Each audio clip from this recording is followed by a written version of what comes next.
Abra sua Bíblia no livro Romanos, no capítulo 8. E eu vou pedir ao Luís que possa projetar, por favor, que eu gostava de ler este versículo junto com os meus irmãos. Romanos 8, verso 37.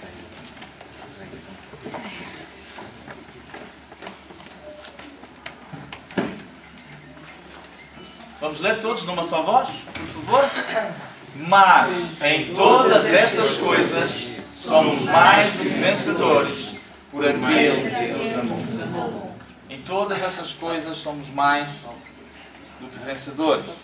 Hoje eu quero falar com os irmãos não de uma mera cogitação, de uma mera opinião, de uma mera hipótese, mas de verdades que são absolutas, que são irrefutáveis, que são inabaláveis. E a primeira verdade que quero iniciar esta mensagem é que nem todas as pessoas que planeiam vencer na vida, vencem na vida. Os irmãos entenderam a minha frase? Nem todas as pessoas que desejam ser vencedoras, um dia serão vencedoras. E é uma verdade, irmãos, que nós não podemos mudar. Conhecemos pessoas que desejam esta vitória, mas que nem sempre chegam à vitória. E quero ilustrar esta frase usando a equipa de futebol brasileira, a seleção brasileira. No Mundial de 1950, não vou falar deste, né? Porque este é mais traumático, este é mais difícil. Mas em 1950, foi o primeiro campeonato do mundo no Brasil. O Brasil havia passado a primeira fase com uma certa facilidade. Todo mundo pensava e dizia que o Brasil iria ser campeão. O Brasil passa então as oitavas de final, os quartos de final e chega até as meias finais, passando e destruindo todos os adversários. Chega na final com o Uruguai. Mais de 200 mil pessoas no estádio do Maracanã. O Brasil já entra quase vestido com as faixas de campeão. O Campeonato do Mundo em 1950 era um pouco diferente. A equipa que tivesse a melhor campanha jogava pelo um empate. E o Brasil, então, na final, jogava somente pelo um empate. Primeira parte do jogo, 1-0 vence o Brasil. Vai ao intervalo, aí então só faltou vir já mesmo com a taça nas mãos. Segunda parte da partida, o Uruguai empata o jogo. Aos 20 minutos da segunda parte. Mas ainda o Brasil continuava a ser campeão. Mas 10 minutos antes de terminar o jogo, o Uruguai faz um gol. Vence o jogo por 2-1. Um estádio, uma nação torna-se triste, desejando o desfecho maravilhoso e pomposo que todos tinham a certeza. Somos campeões do mundo. Mas este desfecho tornou-se em amargo, em desespero, em angústia do sabor da derrota. Mas o destino dos filhos de Deus não é o destino que a seleção brasileira teve em 1950. Nós temos certezas da vitória. Ainda não experimentamos a vitória total. Ainda não provamos aquilo que Deus tem reservado para cada um de nós. Segundo a Bíblia, nem olho e nem ouvido ouviu e nem olho viu aquilo que Deus tem. Então, por mais belo que seja o teu sonho, daquilo que irás experimentar no céu ao lado de Deus, é incomparável o teu sonho com a realidade que será. Ninguém nunca viu e ninguém nunca ouviu. E é algo certo, é algo real, é algo verdadeiro nas nossas vidas. Então, para isso, irmãos, eu quero ver alguns pontos que Paulo escreve aqui nesta carta à igreja de Roma, neste capítulo 8. Tendo como fundamento este versículo do verso 37, que todas as coisas, de facto, nós somos mais do que vencedores. Nós não somos apenas vencedores. Nós não somos apenas vitoriosos. Nós somos mais do que isso.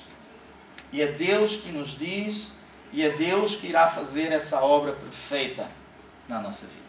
Então, ainda em Romanos 8, o verso 30, diz-nos que Deus predestinou, e aos que Ele predestinou, Ele também chamou. E aos que chamou, ele também justificou. E aos que justificou, ele também glorificou. E este versículo, irmãos, fez-me, e ainda às vezes faz-me, muita confusão. Porque eu, sendo pastor, fui estudante de teologia, dou aulas num instituto bíblico em Portugal de teologia, e eu sempre soube e sei que a glorificação ainda irá acontecer. Mas segundo este versículo, Luís pode pôr ali, o verso 30, diz que ele também glorificou. É algo que já aconteceu, mas nós não experimentamos ainda. Nós não temos os nossos corpos glorificados. Ainda há de chegar o dia deste maravilhoso evento, mas a Bíblia está a dizer que Deus predestinou, Deus chamou, Deus justificou, mas também Deus glorificou. E este texto, confesso que durante algum tempo foi objeto de estudo da minha vida. E Deus tem sido gracioso, dando-me a capacidade de pelo menos entender um lampejo do que este texto me diz com tanta precisão. Claro que a glorificação irá acontecer na segunda vinda de Jesus. No entanto, aos olhos de Deus, ela é um evento na minha vida e na sua vida que crê em Jesus. É algo que já está consumado. E eu quero defender esta ideia hoje por meio deste texto. Então, no verso 16 de Romanos 8, temos assim as seguintes palavras. E da mesma maneira também o Espírito nos ajuda nas nossas fraquezas, porque não sabemos o que havemos de pedir como convém, mas o Espírito intercede por nós com gemidos inexprimíveis. E aquele que examina os corações sabe qual é a intenção do Espírito. E é Ele que, segundo Deus, intercede pelos santos. Sabemos que todas as coisas contribuem juntamente para o bem daqueles que amam a Deus e daqueles que são chamados segundo o seu propósito. Porque o que dantes conheceu, também os predestinou para serem conformes à imagem do seu Filho, a fim de que ele seja o primogênito entre muitos irmãos. E aos que predestinou, a estes chamou. E aos que chamou, a estes também justificou. E aos que justificou, a estes também glorificou. É a certeza que nós todos devemos ter. É a certeza que a nossa fé deve nos levar a acreditar. Nós lemos no início, em 1 João, o verso 4, diz que aqueles que vencem o mundo, os filhos de Deus vencem o mundo. E o meio pelo qual nós vencemos o mundo é a nossa fé. A nossa fé é a certeza de que Deus está a fazer algo maravilhoso nas nossas vidas, na vida daqueles pelo qual Ele nos chamou. E o desfecho final da nossa vida revela-nos esta obra maravilhosa e perfeita de Deus nos glorificando. Da última vez que estive cá a pregar, preguei sobre Gênesis 1 a 3. E logo no início vemos que tudo tem início em Deus. Tudo começa em Deus. E o verso 30 que leva-nos a esta ideia novamente. Deus no início predestinou, elegeu, escolheu pessoas para fazerem parte do seu povo. Ele também chamou essas pessoas e elas responderam ao chamado de Deus. Ele justificou, ele pagou o preço da dívida, ele comprou com seu próprio sangue, ele fez pecado, declarou-los justos. E o mesmo Deus que fez isso no passado, continua a fazer hoje no presente, é o mesmo Deus que já está a efetuar a obra da glorificação. Agora, como Deus faz isso? Como você pode ter a certeza absoluta que o desfecho final da sua vida será a glorificação?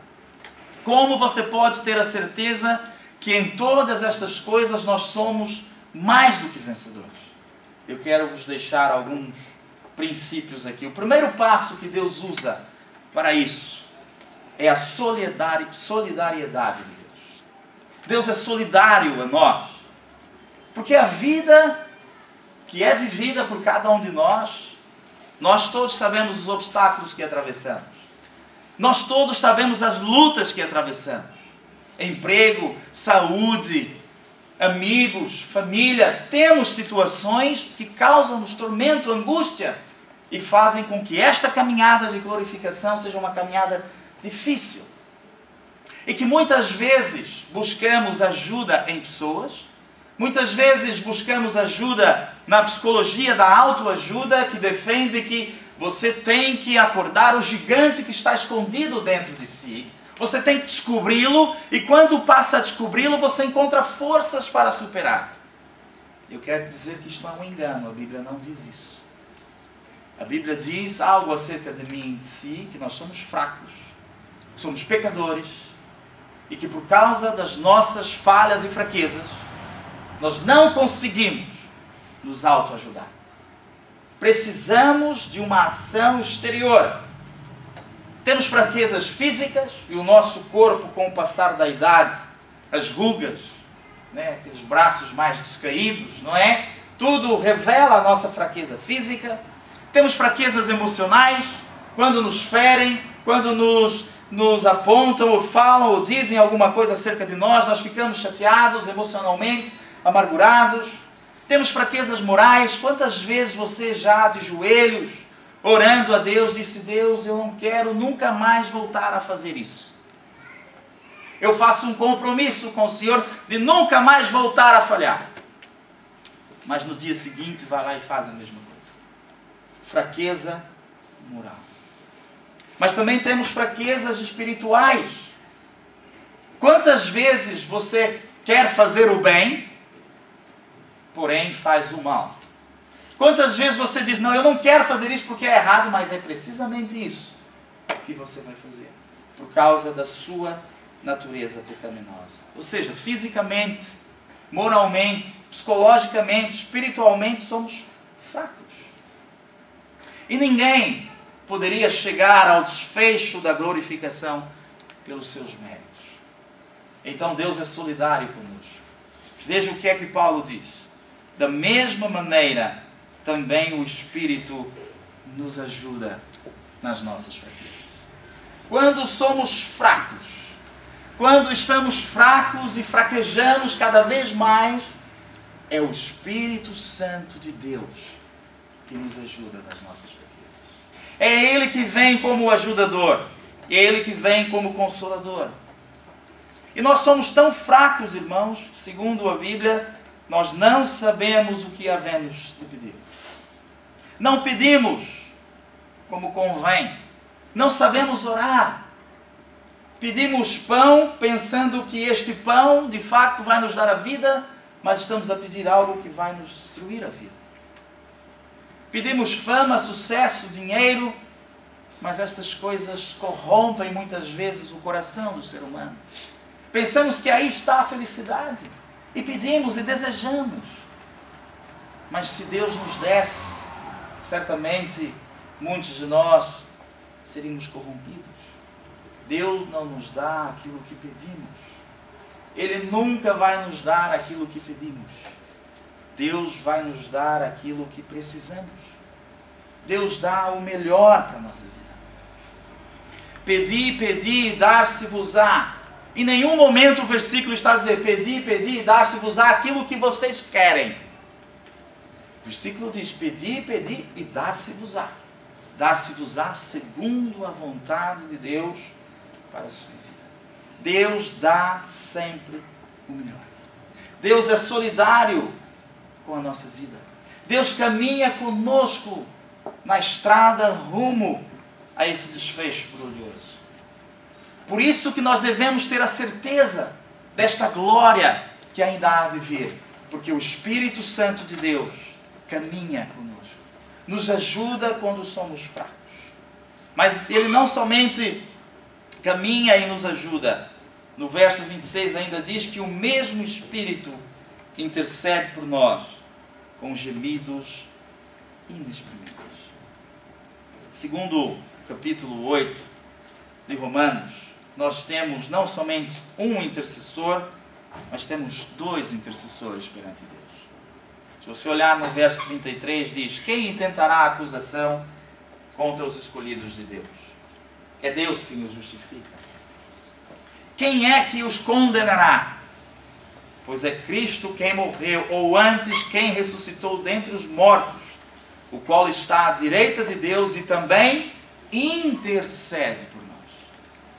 Perante Deus, neste momento, você que está aqui e que já depositou a sua vida e o seu coração nas mãos do Senhor, você tem Cristo e você tem o Espírito Santo de Deus intercedendo por você diante de Deus Pai. Quando você falha, quando você merece o castigo, e que Deus com todo o direito poderia olhar para você e dizer: eu vou acabar com ele, é o Senhor Jesus Cristo que se levanta.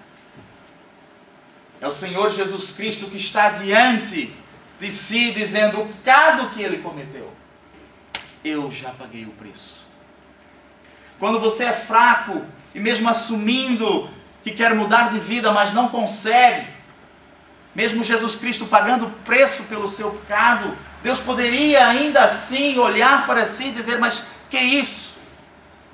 Mas aí o Espírito Santo de Deus intercede por si diante do Pai. E repara, o Espírito Santo, eu parto do princípio que todos nós sabemos que Ele é Deus também. E como sendo Deus, o Espírito Santo conhece todas as línguas, todos os dialetos, humanos e não humanos. O Espírito Santo, porque Ele é Deus, Ele conhece todas as coisas. Até aquele dialeto daquela tribo que vive lá na Amazônia, que ninguém nunca viu, ninguém sabe. O Espírito Santo de Deus conhece todas as línguas. Agora veja só que maravilha aquilo que a Bíblia está dizendo. Quando ele está diante de Deus, intercedendo pela sua vida, ele não encontra uma única palavra. Ele simplesmente expressa-se por gemidos inexprimíveis. Tamanho o amor, tamanha dádiva, tamanha entrega, tamanha petição que ele está a fazer diante de Deus pela sua vida.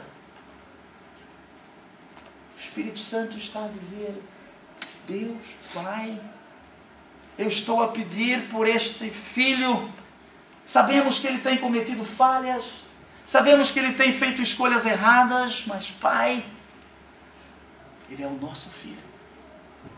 Ele foi escolhido, ele foi chamado. Jesus pagou o preço do seu pecado e ele será glorificado. O Espírito Santo de Deus nos ajuda nas fraquezas. O Espírito Santo de Deus, quando não convém, quando não sabemos pedir como convém, ele ora diante de Deus pelas nossas vidas. Repara, a oração do Espírito Santo de Deus não é segundo a nossa vontade. Verso 27. E aquele que examina os corações sabe qual é a intenção do Espírito. E ele é que, segundo Deus, intercede pelos santos. O Espírito Santo conhece a intenção e a vontade do próprio Deus. E ele ora a Deus, pedindo para que a vontade de Deus se cumpra na sua vida, se cumpra na minha vida, para a glória do Senhor. O primeiro passo para a nossa caminhada de glorificação: Deus é solidário a nós. O segundo passo é que Deus é compassivo. Deus é cheio de compaixão. Ele intercede por nós. Ele ora em nosso favor, com gemidos inexprimíveis. Temos um intercessor, Jesus Cristo, temos um intercessor, Espírito Santo. Mas o terceiro passo que Deus usa para nos conduzir a esta glorificação é a própria sabedoria de Deus. Verso 28, este versículo é extraordinário. E sabemos que todas as coisas contribuem para o bem daqueles que amam a Deus, daqueles que são chamados segundo o seu propósito. Segundo esse texto, o que nós sabemos? Nós sabemos algumas coisas, por alguns momentos da vida, muitas coisas. Segundo Paulo, sabemos que todas as coisas têm um fim, têm um propósito. Nós não imaginamos, nós não pensamos, mas sabemos. E temos que ter esta convicção. Mas para entender este versículo, irmãos, permitam que eu não comece logo dizendo o que Paulo quer dizer, mas aquilo que Paulo não está a dizer. Primeiro, ele não está a dizer que todas as coisas que nos acontecem na vida são coisas boas. Ele não diz que todas as coisas contribuem para o bem, está a dizer que todas as coisas vão ser boas na vida. Podem ser coisas menos boas que vão contribuir para o bem das nossas vidas. Acontecem ou não acontecem coisas ruins na sua vida? Acontece ou não, irmãos? Acontecem coisas desagradáveis na sua vida ou não acontecem? Irmão, você tem que lidar com pessoas que muitas vezes são pedras de tropeço no seu caminho? Tem ou não tem? Que lhe ferem e que lhe maltratam e que lhe vendem. Não é? Lembram-se de José? Será que foi agradável José ter sido jogado naquele buraco pelos seus irmãos? Será que foi agradável José ter sido vendido como escravo? Será que foi agradável José, por ser fiel e temente a Deus, ter negado um assédio sexual da mulher de Potifar e ter ido parar a uma prisão? Será que foi agradável isso na vida de José? Foi. Mas quando José se revela aos seus irmãos, o que é que ele diz? Olha, pareceu bem a Deus que o mal que vocês atentaram contra mim, Deus o transformou em bênção e em salvação de muitas vidas. Sabe, irmãos, às vezes Deus permite que coisas ruins nos aconteçam e Ele permite que mais à frente tomamos consciência de que aquele mal serviu para o bem. Mas também podemos morrer tendo ou não tendo uma resposta para muitas situações na nossa vida. Deus nunca nos disse que iria revelar todas as coisas. Deus nunca nos prometeu que nos iria fazer saber de todos os segredos. Deus nos prometeu que ia nos dar um novo coração, uma nova vida, colocar em nós o seu Espírito, fazer de nós novas pessoas, fazer de nós seres humanos melhores à imagem de Jesus Cristo. Mas Ele nunca disse que Ele iria lhe explicar todas as coisas. Paulo também não está a dizer que todas as coisas que acontecem são meras coincidências, casualidades da vida.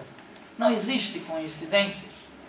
Não temos medo do destino, dos feitiços, dos maus olhados, nada disso. As nossas vidas é a mão do Senhor que controla. O Deus Todo-Poderoso que dita o início e ao fim da nossa vida. Ele nos escolheu, Ele nos criou, Ele nos escolheu, Ele nos chamou. Ele foi à cruz pelos nossos pecados. E Ele está a fazer uma obra maravilhosa para quando Jesus voltar, possamos ir com Ele para os céus. Mas na mente de Deus, na visão de Deus, isso já é um ato consumado. Por quê? Porque naquilo que você é fraco, o Espírito Santo de Deus te ajuda nas suas vidas. Quando você não sabe pedir como convém, o Espírito Santo de Deus ora perante Deus pela sua vida, para que as suas orações e as suas decisões possam ser consoante o plano eterno e perfeito de Deus para si. Terceiro, Paulo não está a dizer que todas as coisas contribuem para o bem de todas as pessoas. Ele está a dizer que todas as coisas contribuem para o bem daqueles que são chamados, daqueles que são escolhidos, daqueles que entregaram as suas vidas, daqueles que abriram o seu coração e o Espírito Santo de Deus entrou, transformou, mudou o pensamento e vida. Sobre essas vidas é que todas as coisas irão contribuir para o bem. A Bíblia não poderia dizer de outra forma. Porque se ela dissesse que todas as coisas contribuem para o bem de todas as pessoas, ela não estaria a ser coerente com a mensagem dela. A Bíblia diz que aquele que semeia ventos, colhe tempestades. Aquilo que você semear na carne, você colherá a corrupção. A Bíblia, então, nunca poderia dizer que Deus vai, de alguma forma, usar todas as situações da vida para redundar em bem de todas as pessoas. Não. Ele está a fazer isso na vida daqueles que Ele próprio escolheu, na vida daqueles que se entregaram nas mãos e ouviram o chamado do Senhor. Sabe, irmãos, eu confesso-vos que este verso 28 é tão difícil de entendê-lo às vezes. É tão difícil de compreendermos. Eu acho lindo este texto. Acho maravilhoso Paulo a dizer acerca deste Deus que nos ama, que de alguma forma contribui, mas muitas vezes é tão difícil sentir quando as provações vêm. E de fato, não conseguir compreender bem este versículo, irmãos, não é um sinal de falta de fé. É sinal das nossas limitações. Mas mesmo não compreendendo em toda a plenitude aquilo que Deus está a dizer, eu sei quem é Deus. Eu sei que Ele é o meu Pai. E eu sei que Ele me ama. Quando Albert Einstein chegou nos Estados Unidos pela primeira vez, perguntaram à sua esposa se ela sabia, se entendia e se compreendia a complexa teoria da relatividade. E ela disse: eu não faço a mínima ideia de que aqueles cálculos loucos, mas eu conheço o Albert. Ele é o meu marido. Eu sei das suas manias, eu sei do empenho, eu sei da dedicação, por isso eu não entendo aquilo, mas eu conheço o Albert. E eu sei que ele me ama e isso me chega. Isso para te dizer que eu também não consigo compreender as maneiras que Deus age, atua, permite, ora não permite, ora permite na vida de um e não permite na vida do outro, ora salva um, mas não salva o outro. Mas uma coisa eu sei, que Ele é o meu Pai, que Ele me ama, que Ele veio ao mundo como maior prova do seu amor, dando a si mesmo. Veio viver dentro de mim com o seu Espírito Santo, colocou em mim um novo coração. Eu não entendo todas as coisas, mas eu entendo isso, isso me chega, isso me basta para viver uma vida de confiança em Deus. O autor cristão Gary Chapman escreveu uma vez num relato da sua infância. Ele era pequenino ainda e via sua mãe a fazer muitos bordados, tipo ponto cruz. E a mãe sempre sentada num cadeirão, eu ia dizer num caldeirão, né? Num cadeirão bem grande, e ele ali pequenino, e a mãe a fazer aqueles bordados todos, ele ficava a olhar de baixo para cima e via aquilo, parecia tão feio. Aquelas linhas passando uma por dentro da outra, por baixo, uma coisa horrível. Até que chegou um dia que ele pequenino disse: mamãe, eu não entendo esta bagunça toda. Por que a mamãe gasta tanto tempo em fazer algo tão feio? E a mãe, diz ele, que ela pegou os braços, sentou na cadeira, no seu colo, e mostrou, e ele olhou, e ele disse: uau! Aquilo que era feio, um emaranhado de linhas aqui, visto de cima, era um quadro lindíssimo. Era uma imagem linda. Sabe, irmãos, muitas vezes na vida estamos a ver a nossa vida da nossa perspectiva de baixo para cima. Parece que as coisas não fazem sentido. Parece que os caminhos que escolhemos e achamos que era a vontade de Deus e somos tementes a Deus, parece que os caminhos são tão tortuosos, tão difíceis, e parece que não havemos chegar a lado nenhum. Estamos a ver a nossa vida, parece que é um quadro tão feio, parece que nada sai bem. Será que sou só eu assim? Mas um dia, haverá um dia, irmãos, que aqueles que forem perseverantes até o fim, Deus sentará-nos no seu colo e nos mostrará a nossa vida, nos mostrará toda a história, nos mostrará tudo aquilo que Ele fez ao longo desses anos todos. E nós iremos passar a ver e a entender que aquela confusão que muitas vezes parecia é um quadro maravilhoso que Ele fez, que Ele pintou, que Ele desenhou, que Ele escreveu da história da nossa vida. Nós precisamos ter essa certeza. Nós precisamos ter essa convicção que haverá um dia que o nosso Pai nos irá explicar algumas coisas, nos irá fazer entender algumas coisas. Eu não digo que aqui na terra vamos entender tudo. Se você olhar para Jó, o livro de Jó da Bíblia, você sabe o motivo pelo qual Jó sofreu. Todos nós sabemos. Jó morreu sem saber o motivo.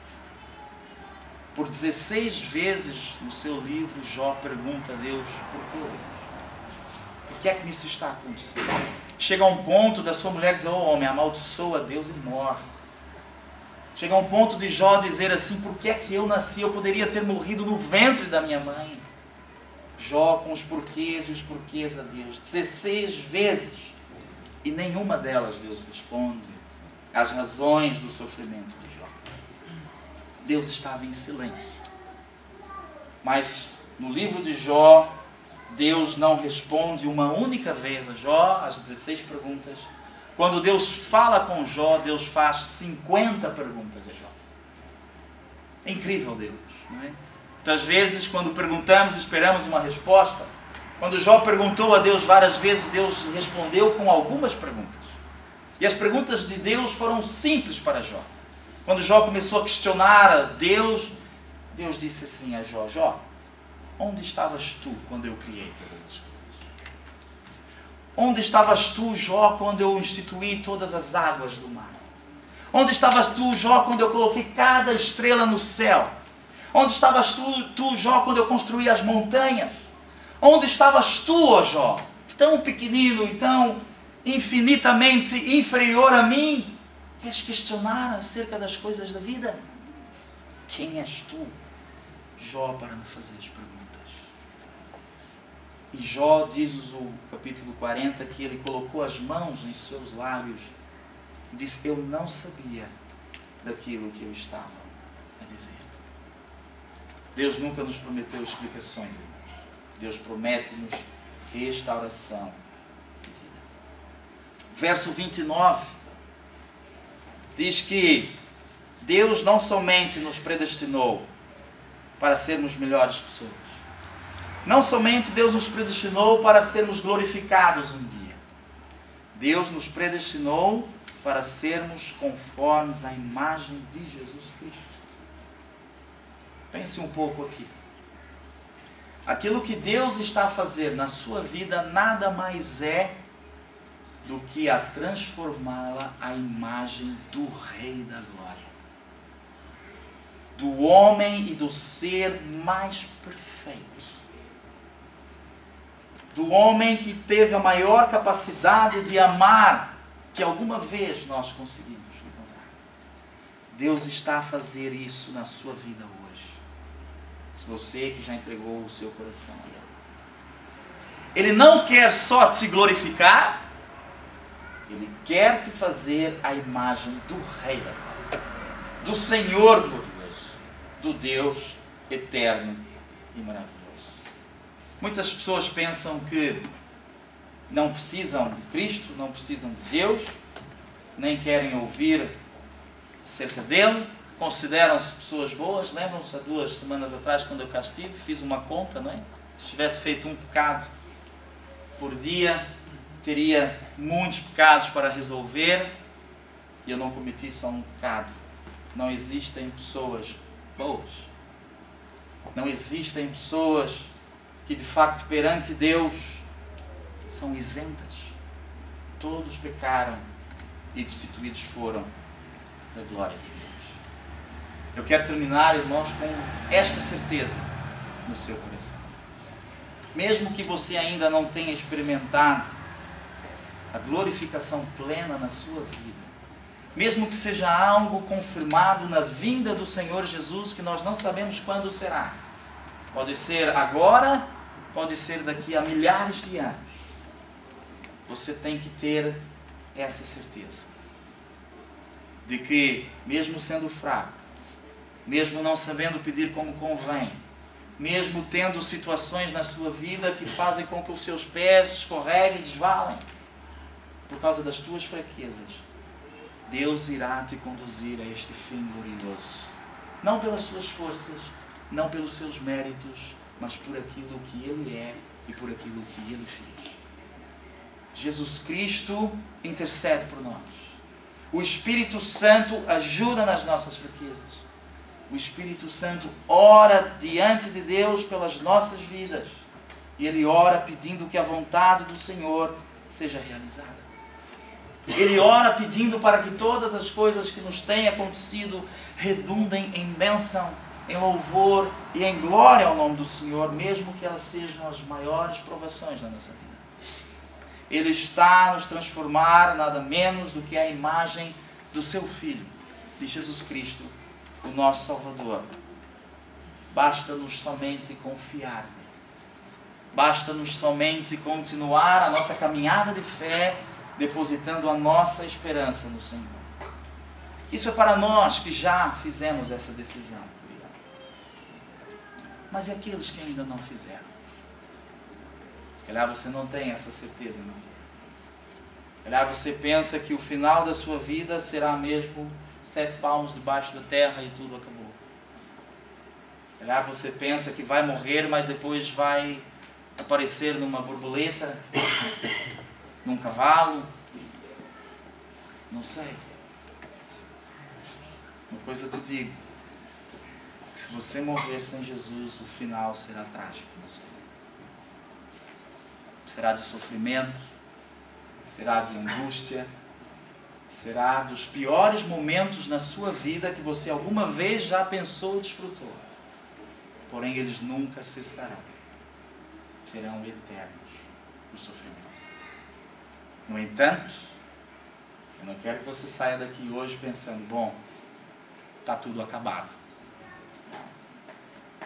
Por causa disso, por causa do Espírito Santo de Deus, que atua no mundo e que atua no coração das pessoas, você está aqui.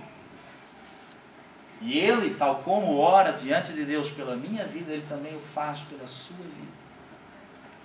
E neste momento, nestes dias, ao longo da tua vida, Ele está orando a Deus para que o seu coração de pedra torne-se um coração de carne. Para que as incertezas que você tem na vida possam ser todas consumidas pela certeza absoluta da vida e da vitória que o nosso Salvador nos pode dar.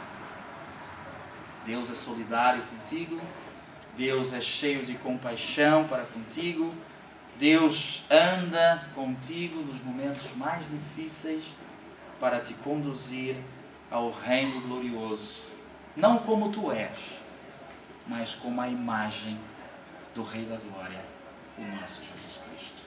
Então, se você hoje quer tomar essa decisão, se você hoje quer fechar a sua vida velha e abrir uma nova história que Deus está a escrever, se você hoje quer deixar de ver a vida pela perspectiva que ela é muito feia, mas ir ao colo do Pai e começar a entender aquilo que Ele fez, ninguém pode tomar essa decisão por si.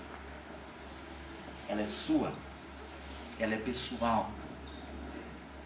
Nós podemos orar, nós podemos clamar, nós podemos dizer, mas a decisão é sua. E a decisão que você tomar, ela tem implicações eternas. Se você continuar a negar, eternamente viverás apartado de Deus. Se você dobrar o seu joelho e se render a este amor maravilhoso, você também irá viver eternamente.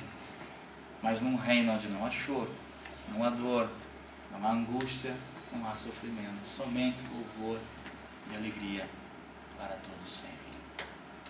A decisão é sua. Cabe a você decidir. Se quer ser mais do que vencedor, ou quer ter o final trágico da vida ou da equipa brasileira, que pensou que iria vencer, mas no fim foi um fiasco. Não é isso que Deus quer para a sua vida. Vamos orar.